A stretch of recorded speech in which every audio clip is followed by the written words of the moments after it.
রাত বাজে 2টো থেকে 3টা। আপনি মোবাইল হাতে নিয়ে বেডে শুয়ে শুয়ে স্ক্রল করছেন, অন্যের লাইফ দেখছেন যে কেউ থাইল্যান্ডে চিল করছে, তো কেউ আমেরিকাতে পিএইচডি করছে, কেউ হয়তো মিডল ইস্টে ঘোরাঘুরি করছে। এটা দেখার পর আপনি সকালে ঘুম থেকে উঠতে উঠতে 10টা 11টা বেজে গেছে, and আপনি লাইফে ফ্রাস্ট্রেশন নিয়ে সকালটা শুরু করলেন। সকাল না, actually mid of the day শুরু করছেন। আপনি কিভাবে আশা করেন যে আপনি আসলে ওই চিলটা করতে পারবেন? হ্যাঁ, চিল করতে পারবেন, আপনি আপনার বাবা মার টাকায় চিল করতে পারবেন, বাট আপনি আপনার লাইফে নাই, আপনি প্রেজেন্টে নাই। আপনি অলওয়েজ অন্যের লাইফ দেখছেন, ও কি করছে, সে কি করছে। ভাই, এটা আপনার লাভটা কি?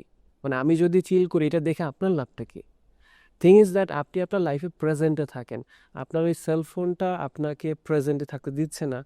ইদার আপনাকে নিয়ে যাচ্ছে আমেরিকায়, ইদার থাইল্যান্ডে চিল করতে নিয়ে যাচ্ছে, অন্যের লাইফ। এগেইন আপনি অন্যের লাইফ দেখছেন, জাস্ট লাইক আমরা মুভি দেখি না, যে মুভিতে যা যা হচ্ছে একটা রিয়েল না, সবই কিন্তু মানে স্ক্রিপ্টেড। সো আমরা ফেসবুকে যা দেখছি 80 to 90% স্ক্রিপ্টেড।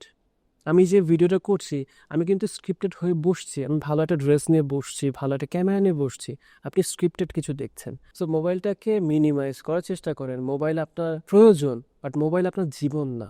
এটা না হলে আপনার জীবন অচল হবে না। আপনি অনেক কিছু করতে পারেন উইদাউট সেলফোন।